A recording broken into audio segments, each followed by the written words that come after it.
Bonsoir, Monsieur Juppé. Tout d'abord, merci. Vous êtes humble, indépendant, vous avez des bonnes idées.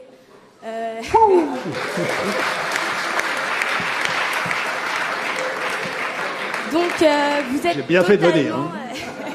Vous êtes totalement présidentiable. Elle est amoureuse. Face à François Hollande, tout le monde, je pense, ici voterait peut-être pour vous. Le seul problème, c'est que comment allez-vous faire? Quelle stratégie de guerrier allez-vous adopter pour battre les Sarkoboy, Bruno Le Maire, enfin, toute la clique de l'UMP?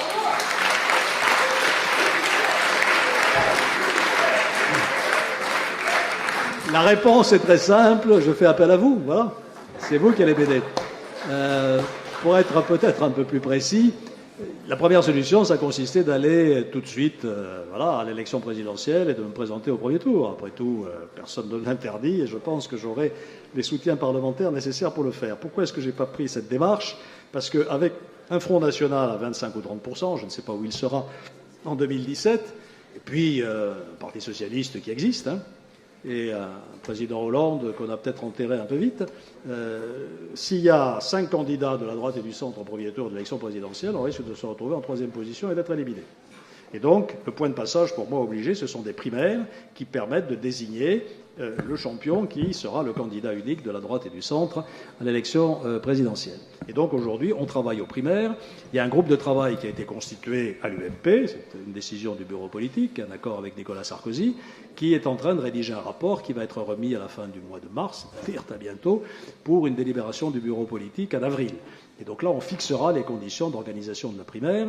Moi, je suis attentif à 3 points. D'abord, il faut qu'il y ait une autorité organisatrice qui ne soit pas simplement les services de la rue de Vaugirard, mais qui soit une autorité indépendante, associant, je l'espère, l'UDI, d'autres s'ils le veulent. Je ne pense pas que le MoDem en sera, mais bon, en tout cas, une autorité indépendante. Deuxièmement, il faut un maillage sur le territoire de bureaux de vote qui permettent de faire voter 2 à 3 millions d'électeurs. S'il y a 500 000 votants, ça sera le remake de l'élection présidentielle à la tête de l'UMP. S'il y en a 3 millions, j'ai ma chance. Les socialistes ont fait voter 3 millions. Donc c'est possible.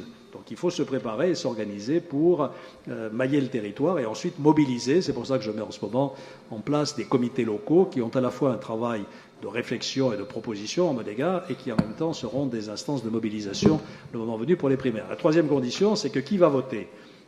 Certains me disent, mais moi, j'ai pas ma carte de l'UMP, je ne pourrais pas aller voter. Il va falloir faire un gros travail de pédagogie. Si c'est ça, il y aura 250 000 votants, ou même 300 000 s'ils s'inscrivent. Mais ce n'est pas ça l'objectif.